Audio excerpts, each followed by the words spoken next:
In space, nobody can hear you scream, "What the f*** am I even looking for?" My name is Graeldon, I'm on an impossible journey to review every Steam game in alphabetical order, and today we're playing 109 Remastered. Let's begin. A lone scout stumbles upon a graveyard of destroyed ships floating quietly in space. There are no survivors, so it's up to you to explore and unravel the events that occurred. And it would be so much easier if your ship didn't have the worst flight controls I've ever experienced. Released on the 5th of November 2020, developed and published by Blind Alien Productions, 109 Remastered is a narrative-driven space exploration game, and it only costs $1.50 dues. It's also a bit bizarre, as while this is a remaster of the original game, I can find exactly zero information about the original version of 109, other than what is shown here, saying that it's a ground-up remaster of a game released oh so long ago on a different platform under a different name. Well, yeah, the different name part will make it nigh impossible to track down, I suppose. Now, here's the part I want you to pay attention to and keep in mind when we get to the actual gameplay. This game was designed to be a narrative exploration game, and there is more here than what first meets the eye. Players who dive into the lore behind the wreckage will have access to a special menu where they can view logs that have been recovered as they work to piece together the story. While the game may have been remastered, I'm pretty confident that the main menu was not, but let's check out the settings while we're here. Honestly, it's not too bad. Separate sound sliders is always a win, resolution, texture and shadow settings, and a full screen mode that doesn't restrict the cursor to the window, which we'll see as a massive problem later on. Mouse sensitivity is way too high, so we'll drop that down, and the shadow distance has units in the thousands. Thousands of centimeters or thousands of kilometers, we'll never know. It's all arbitrary anyway. While 109 Remastered is a story-driven game, it is also intended to be a work of art. What I'm beginning to learn is this phrase tends to be code for "our storytelling is obtuse and we're pretending that's intentional." The game begins with an expository cutscene showing the scout ship floating through space while the occupants discuss whether they should take a break now or after their next hyperspace jump. As much as I'm taking jabs at this cliched opening, it does a great job of establishing the atmosphere of 109. It wants you to be immersed in the loneliness of space. This is reinforced when your travel is interrupted after sustaining some hull damage and you arrive at the scene of a massive space wreck. Something clearly happened here, but no distress calls were sent out by the ships. Ooh, mysterious. I bet it was the Reapers. And on that note, it's time for gameplay. You move forward and back with W and S, sideways with A and D, rotate with Q and E, use Shift to boost, and you use the mouse to aim and turn. And immediately, we have problems. You can aim within the small circle without turning the ship, but once you reach the circle, the ship will begin to turn, and it'll continue turning until you move the mouse back into the center again. Not only does this make it very easy to overcorrect when coming out of a turn, but your cursor keeps traveling past the circle even though it's invisible, so it's impossible to judge how far you actually need to move the mouse. This is further complicated by the mouse not being locked to the game window, even in full screen mode. I'm sure you can imagine my delight when I turned, aimed, and clicked out of the game. So to efficiently steer, you need to learn how to move your mouse to the edge of the circle and no further. I never managed to get the hang of it, so a lot of my exploring looked like this. At this point, you've probably noticed another issue with the game. When you're exploring inside the various wreckages, it's dark. Like, really dark. Your ship technically has lights, although they'll barely help you, but I suppose it's all in the name of aesthetics. So, what are we even doing here? Well, our ship needs repairs as we're leaking oxygen, and firing probes reveals small amounts of usable salvage and scrap, as well as scattered data logs. I learned all this from the ever so helpful How to Play section, along with the fact that we'll need to collect air tanks in order to stay alive, at least until we've managed to collect enough salvage to repair the ship and stop the leaks. And of course, everything we need is in the middle of an asteroid field filled with space mines. Lovely. The game doesn't try to give you any directions or hints other than try and figure out what happened here, so naturally I begin trying to track down the scattered logs to try and piece together the events of the accident. Well, before that happens, I spend a moment reading the chat log in the lower left, or while my remaining oxygen is depleting at a faster rate than I'd like. As a side note, the log messages in that window never disappear, they only update to a new message when you discover something. Sure, you can press H to hide the entire UI, but then you can't see your remaining oxygen, which is kind of important right now. I fly around the edge of this space station that's embedded in an asteroid and notice that something is shooting at me. So in the words of Josh Strife Hayes, behold, combat. Despite being armed with blasters, they are completely and utterly useless against these turrets. Thankfully, said turrets are the only real enemy here, and they are fairly simple to avoid. Spoilers for later, your blasters are completely ineffective against the space mines too. You'd expect them to explode when shot, but no, absolutely nothing happens. In fact, I only found 2 uses for your weapons: destroying doors inside the various ships so that you can explore a maze of dead ends, and one other use I'll talk about soon. Gotta save something for a reveal later after all. Flying a bit further over, I found my first satellite, storing an important encrypted message. Finally, some lore. Let's read it together. Hey Sam, I'm pretty stoked to be heading home. I've got work to do first though.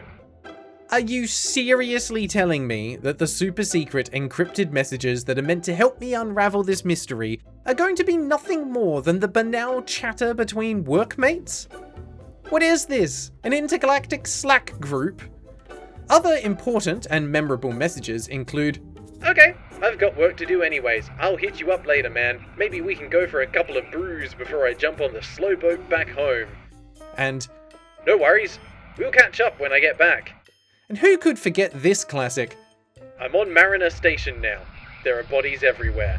It's only been a few hours since the attack began and already the dead are piling up. Guys, I think I found the plot. It only took me about 5 deaths and 45 minutes of playtime to actually find something relevant to the plot. I think that's a new record. Most of this was due to the fact that I couldn't find any extra oxygen. Yes, it was shown in the how to play section, but oxygen doesn't appear on the scanner. On my first attempt, after failing to find anything amongst the asteroids, I decided to check the interior of a nearby wreckage, but wasn't able to find extra oxygen anywhere. Well, I thought I didn't find any. In hindsight, there was oxygen here, here, here, and here. The thing is, unlike the satellites and the scrap which you collect by flying into, you replenish oxygen by shooting these objects. Oh, of course, silly me. I should have known. Of course the best way to transfer oxygen, a highly flammable gas, into your ship is to shoot it and release it into the vacuum of space. Anyway, after multiple attempts and restarts, I figured out there were 5 different areas to explore here. You've got the asteroid station, a U-shaped ship, a giant ship broken into 3 sections, a massive ship with a hole blasted through it, and an absolute mess of a wreck still spiraling in space. The only wreckage still in motion. I'd collected numerous logs but didn't seem to be making any progress. My only hint came after playing for about an hour when inside of the asteroid station I saw a little red light attached to a free-floating object. Collecting it updated the chat log, but not with logged conversations like the satellites, but with a new conversation between the members of the ship. Not only was this not mentioned in the how to play section, but it also doesn't appear in the recovered logs in the main menu. I'm going to refer to this item as a black box because, well, I think that's what it is. Unfortunately for us, it's encoded and we can't see what's on it. At this point, I took a break because I was honestly pretty bored just flying around empty space for a while, but when I jumped back in, I had an idea. What if every ship was hiding a black box somewhere? It took some time, but eventually I found another one. My theory was confirmed. Great! Now I just have to find all the others without running out of oxygen. Things went fairly smoothly right up until I only had one remaining to find. The one inside the still moving wreckage. This went about as well as you can imagine. As mentioned earlier, the controls aren't exactly ideal for flying with any kind of precision, and the camera doesn't like being too close to a wall. So you can imagine my panic when I clipped the ceiling, flipping the ship onto the roof, and getting stuck while a turret that I didn't know was there started firing on me. As I'm sitting there, struggling with the controls, watching the hull deplete and my precious oxygen levels start to plummet, all I could think was, oh god, I spent too much time on this to die, and I don't remember where I found all those black boxes. Thankfully, I was able to escape, and with my remaining oxygen reserves, I went back in for one final do-or-die trip to find the final black box. This place is a maze at the best of times, so with the added constant rotation of the ship, it's incredibly easy to get lost. But my gamble paid off, and I found the final black box. With the message decoded, we learned that the cause of this catastrophe was aliens. I don't know what I expected, really. The game doesn't end though, and during my efforts to escape back into open space, the ship finally runs out of oxygen and it's game over again. At this point, I feel pretty satisfied that I found all of the black boxes, but maybe not. Technically, I only found 4 of them. If there is one in the U-shaped ship, I wasn't able to find it, and after collecting the 3rd black box, they say they only need 1 more to decode the message, which I managed to do. So maybe this is simply one of those games that doesn't have an ending. I mean, wouldn't leaving the story of the game open to interpretation be the artistic thing to do?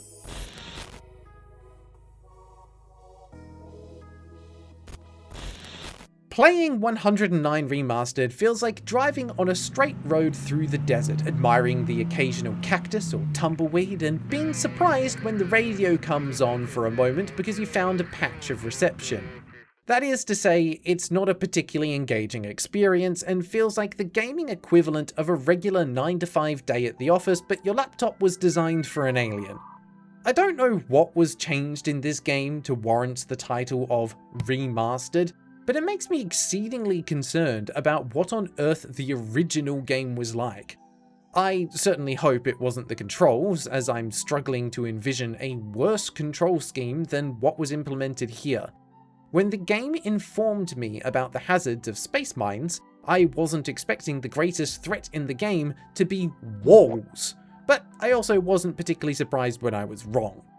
I don't want to come across as trying to overly simplify what 109 has to offer, but when you think about it for a moment, this is basically Slenderman, but in space and with nothing chasing you other than a slow, inevitable death caused by the unstoppable march of time as you watch your oxygen supplies dwindle into nothing.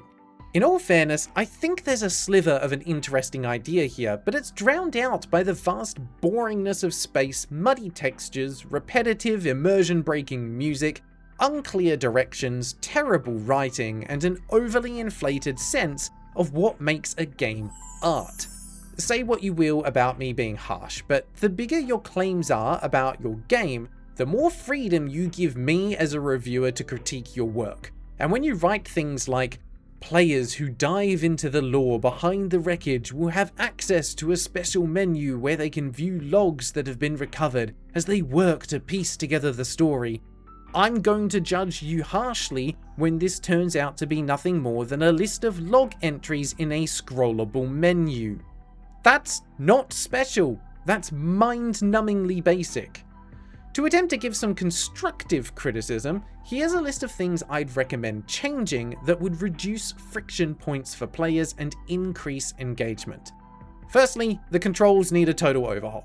If movement in your game isn't enjoyable, and movement is 99% of what you'll be doing, then nobody is going to stick around. The amount of precision I had made me feel like I was controlling a spaceship made of jello 100 light years away by sending signals through a dial-up internet connection. It's possible, but nothing responds the way you think it will. With the number of spaceflight focused games out there, you've got no shortage of games to draw inspiration from, so take the time to learn what works well. This isn't something you need to reinvent the wheel for. Next, and this might be controversial, but don't make threats for the player without reasons that match the theme of your game. This is an artistic, story-focused game, not an action-adventure. Hull damage makes sense as you want the player to be cautious when exploring, but the oxygen depletion mechanic adds nothing to the game other than frustration. Remove it, but leave damage in as a punishment for flying recklessly. Thirdly, and this applies to almost every genre of game, if you give the player a weapon, you'd better make it actually do something. There are two active threats in 109, turrets and mines. Your blasters do nothing against either of them. There's a rule in gaming: if you find enemies, you're going the right way.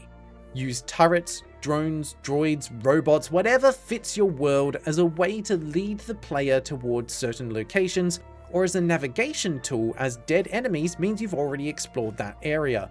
And lastly, remember that a lack of direction can be a lack of motivation. You've given enough of a clue at the start of the game in terms of encouraging the player to explore and uncover the events that occurred, but the black boxes are entirely unexplained. Make them appear on the probe scan as a question mark, or have a gentle beeping sound that gets louder as you approach so the player knows it's important. There are many ways you could implement this while maintaining the balance of guided versus unguided exploration, but the reality is that most people don't want to be roaming around aimlessly for the majority of their playtime, as they'll start to question if they even understood properly what they're meant to be doing. I could go on, but for the sake of this video, we'll stop there. I do believe that every flaw in 109 Remastered could be fixed. Heck, it's technically not a broken game. It's just an obtuse and unsatisfying mess that doesn't live up to the level of polish that the title of Remastered implies. So it's with that in mind that my final rating for 109 Remastered is Aliens out of 10. Of course it's aliens, even the game feels like it was made by them. Thank you to all the Crusaders and Templar Knights for supporting the channel and making videos like these possible, especially the Noble Knights, Azazel, Dados, Gigabread, Kartoffeljäger 3, Neggy Malevolent, Chef_, and The Crabs. And an extra special thank you goes to our 4 Knights of the Holy Grail, Automatistic, Gust, Freaky Feline, and Matey8. If you'd like to support the channel, check out the membership options below, or just remember to like and subscribe, that helps too. That's all for now, so if you've made it this far, here's a sneak peek of the next game, and until next time, take care.